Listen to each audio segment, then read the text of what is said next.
पति और पत्नी की लव स्टोरी। जी हाँ, आज मैं एक ऐसी कहानी लेकर आई हूँ आप सभी लोग के साथ जो एक पति पत्नी के बीच में होता है। और इस कहानी को ध्यान से सुनिएगा। वह पति एक बाहर कमाने वाला होता है और पत्नी एक अनपढ़ थी। और वह जब ठंडी के मौसम में पति बाहर जाने लगता है तो पत्नी कहती है कि आप अगर बाहर चले जाओगे तो मैं ठंडी में कैसे रह पाऊंगी, और तुम मुझे अकेले यूं ही ठंडी में छोड़ के जा रहे हो, मेरा मन बिल्कुल नहीं लग रहा है।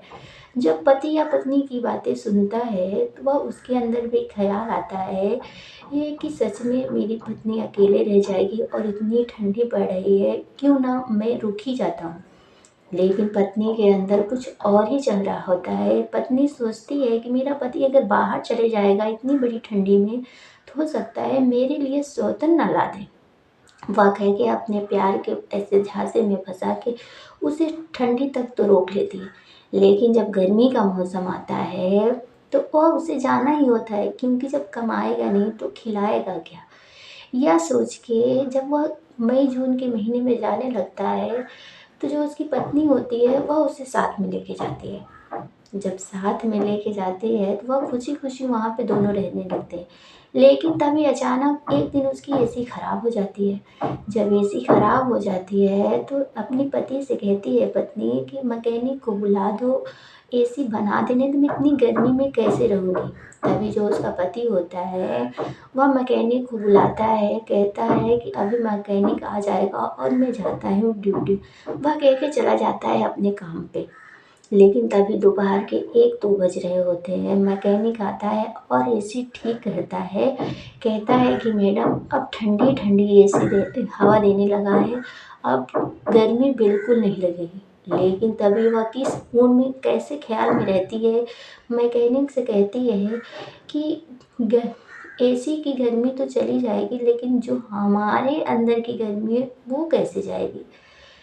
यह सुन के मैकेनिक हैरान हो जाता है और हैरानी से वह कहती है कि मेरी गर्मी को भी ठंडा करके तुमको जाना ही होगा। क्या मैकेनिक उसकी बातों में आएगा कि नहीं, चलिए कहानी को विस्तार से जानते हैं और ध्यान से सुनिएगा। ये कहानी एक गांव की है, लेकिन इसके पहले जो हमारे नए दर्शक देख रहे हैं वो चैनल को सब्सक्राइब कर लीजिएगा, एक प्यारा सा लाइक और कमेंट कर दीजिएगा। यह कहानी गांव की है जो प्रतापगढ़ की है। वहाँ पे एक लड़की रहती थी जिसका नाम सुमन बताया जाता है। सुमन एक अनपढ़ थी लेकिन देखने में खूबसूरत और नौजवान थी। वह देखते देखते जब जवान हो जाती है तो उसके घर वाले सोचते हैं इसकी शादी क्यों न कर दी जाए। वह उसके लिए एक अच्छा सा सुंदर सा लड़का ढूंढते हैं और उसकी शादी कर देते हैं। जो सुमन थी वह देखने में खूबसूरत, वह पढ़ाई लिखाई ज्ञान के बारे में बहुत ही अनपढ़ थी। लेकिन वह पढ़ाई कभी तो की ही नहीं थी, किताब उठाई ही नहीं थी, क्योंकि वह पढ़ाई लिखाई में उसका मन नहीं लगता था। इसलिए वह पढ़ाई लिखाई में बिल्कुल अनपढ़ थी, लेकिन घर गृहस्थी काम काज में बहुत ही ज़्यादा माहिर थी। जब उसकी शादी एक बाहर वाले लड़के के साथ हो जाता है जिसका नाम मनोज बताया जाता है। सुमन मनोज की जोड़ी बहुत ही सुंदर जम रही होती है। वह खुशी खुशी दोनों शादी करते हैं और शादी करने के बाद रहने लगते हैं। लेकिन तभी उन दोनों के बीच में कुछ बाधाएं आ जाती हैं। जब शादी के कुछ समय बीतता है तो मनोज जो होता है उसको बाहर जाना होता है, लेकिन सुमन नहीं चाहती है कि मेरा पति मुझे अकेले छोड़कर कमाने के लिए जाए। वह ठंडी जब बीत बीत जाती है तो जब वो कमाने के लिए बाहर जाने लगता है तो वो अपने पति मनोज से कहती है कि मैं भी तुम्हारे साथ चलूँगी, क्योंकि मुझे यहाँ पे बिल्कुल अच्छा नहीं लगता है और तुम चले जाओगे तो मैं कैसे रहूँगी, तुम्हारे बिन मेरा मन नहीं लगेगा और मैं अकेला रहने नहीं चाहती हूँ। जब यह बात मनोज सुनता है तो मनोज कहता है घर में माँ बाप बहन भाई सब लोग हैं तो तुम भी रह लेना। लेकिन सुमन को ये मंजूर नहीं था।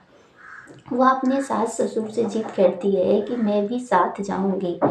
तो जो उसके सास ससुर होते हैं वह मनोज को समझाते बुझाते हैं और कहते हैं कि तुम्हारी पत्नी है, जब तुम सब दिन बाहर ही रहोगे तो पत्नी अकेले अगर घर में रहेगी तो अच्छा नहीं लगेगा, बहू को तुम साथ ही लेके जाओ।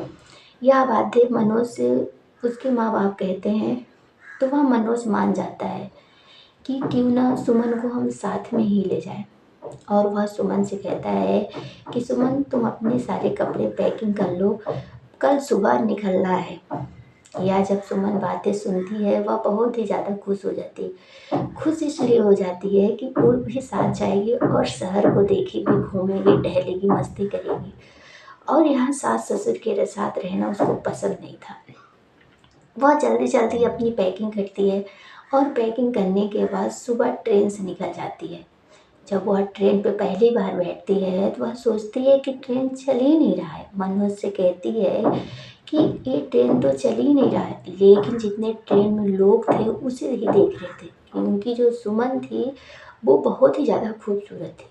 वो देखने में ही खूबसूरत थी, लेकिन अंदर से उसको पढ़ाई लिखाई का कोई भी ज्ञान नहीं था। एक उसकी खूबसूरती ही देखकर मनोज उससे शादी करे, लेकिन मनोज प्यार भी बहुत उससे करता था, क्योंकि उसे इतनी खूबसूरत लड़की जो मिल गई थी। बीवी, जिसकी बीवी खूबसूरत होगी वो भी अपनी बीवी से बहुत ही ज़्यादा प्यार करेगा। यह सुन के दोनों खुशी खुशी बम्बई पहुंचते हैं और बम्बई खूब इंजॉय करती है सुमन अपने पति के साथ, इधर घूमना टहलना। वह एक एक दिन कहीं यहाँ कहीं वहाँ, लेकिन उसका एक भी दिन जाता नहीं था बेगत पति के साथ सोए, क्योंकि वह दिन कैसे भी काट लेती थी, लेकिन रात को उसको पति चाहिए था। एक दिन अचानक बात है, उसकी एसी खराब हो जाती है। गर्मी का मौसम बहुत ही ज़्यादा था, मई जून का महीना बताया जाता है, और इतनी कड़क गर्मी पड़ रही थी कि गर्मी के मारा वह कमरे के अंदर रहाइश नहीं था। तभी वह कहती है, अपने पति को फ़ोन करती है मनोज के पास सुमन, और कहती है एसी ख़राब हो गया है, इसे क्यों बनवा दीजिए, आप चले आइए ना घर पे वापस।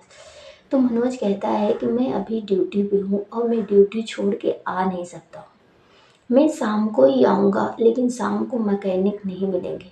वह एसी मैकेनिक के पास फ़ोन करता है, कहता है कि तुम मेरे घर चले जाओ, वह एड्रेस दे देता है, और जाके एसी बना देना, क्योंकि गर्मी बहुत ही ज़्यादा पड़ रही है।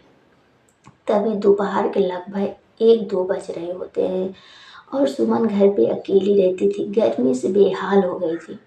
तभी मैकेनिक वाला पहुंचता है और कहता है कि मुझे फ़ोन आया था, एसी ख़राब है, मुझे बनाना है।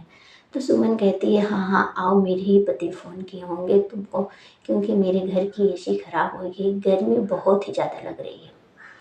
और वह मैकेनिक अंदर जाता है और एसी को अच्छे से ठीक करता है। करते करते 1 घंटे बीत जाता है, लेकिन जब वह सीढ़ी पे चढ़ता है एसी सही करने के लिए, कुछ चीज़ें सुमन को ऐसी दिखाई देती है कि सुमन उसे देखती ही रह जाती है। लेकिन उसे क्या दिखाई देता है ये जानिए आप। वह जब एसी ठीक करके जाने लगता है, कहता है कि मैडम मैंने तुम्हारी एसी बहुत ही अच्छे से ठीक कर दी है, अब जो अंदर की गर्मी है बिल्कुल नहीं होगी, क्योंकि अब ठंडे ठंडे हो जाएंगे और गर्मी जितनी सारी है भाग जाएगी। लेकिन सुमन पता नहीं किस मूड में कैसी थी, उसके अंदर कौन सा ख्याल उठ रहा था। वह कहती है मैकेनिक से कि तुमने तो गर्मी एसी की भगा दी, लेकिन जो हमारे अंदर गर्मी लगी है वह गर्मी कैसे भागेगी। यह जब बात सुमन की मैकेनिक सुनता है वो हैरान परेशान सा हो जाता है। कहता है कि भाभी जी कि ये आप क्या बोल रही हो। सुमन कहती है मैं सही कह रही हूँ, लेकिन उसके अंदर पता नहीं क्या ख्याल आ रहा था कि वह इस सब बातों में उलझने लगी।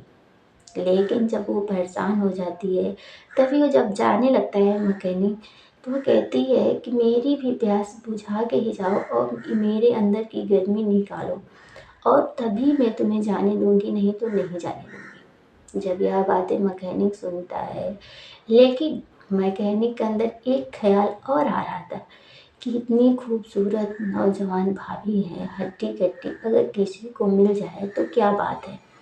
वो कहता है मैकेनिक क्या आपके पास कोई बच्चा वच्चा भी है। वह सुमन कहती है नहीं, अभी हमारी नई नई शादी हुई है और मुझे गर्मी बहुत ही ज़्यादा लग रही है, मेरे अंदर बहुत ही ज़्यादा गर्मी है, क्या तुम निकाल सकते हो। यह जब कहती है तो वह मैकेनिक उसे कुछ समय तक यूँ ही देखता रहता है। वो कहता है कि मैं ये सब नहीं कर सकता हूँ।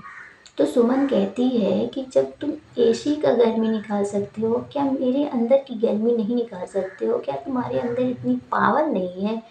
जब यह कहती है तो उसे बहुत ही तेज़ी से गुस्सा आता है मैकेनिक को, और कहता है कि मैं तो बड़े बड़े की गर्मी निकाल देता हूँ, तुम्हारी क्या गर्मी है?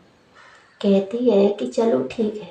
वह झुक जाती है, झुकने के बाद कहती है कि चलो ठीक है, अब तुम मेरी गर्मी निकालो और इतनी तेज़ी से निकालो कि जितनी मेरे अंदर की गर्मी है गायब हो जाए और मैं एकदम से ठंडी हो जाऊँ। यह मैकेनिक जुट जाता है। जुटने के बाद वो अपने काम में लग जाता है और सुमन की गर्मी 2-3 घंटे में ऐसे निकाल देता है कि सुमन कहती है कि बस अब मैं एकदम से ठंडी हो चुकी हूँ, मेरी गर्मी सारी भाग गई। मैं मान गई कि बम्बई वाले के अंदर कितनी ठंडी है, और मैं ये जान गई एसी की तरह एकदम ठंडा हो जा रहा है कि जलते हुए आग में जहाँ जाएगा वो आग को बुझा ही देगा। जब यह बात कहती है, वो कहती है अब बस करो, अब मुझे सहने की शक्ति नहीं है, मैं एकदम ठंडी हो चुकी हूँ, अब गर्मी क्या, मुझे गर्मी में गर्मी नहीं लगेगी। यह बात सुन के मैकेनिक खुशी खुशी उसके घर से जाता है और वह पैसे इतने दे देती है कि वो हर रोज़ उसको पाने की कोशिश करने लगता है। तो दोस्तों, कुछ बुरा वक्त का बुरा समय ऐसे ही बदल जाता है।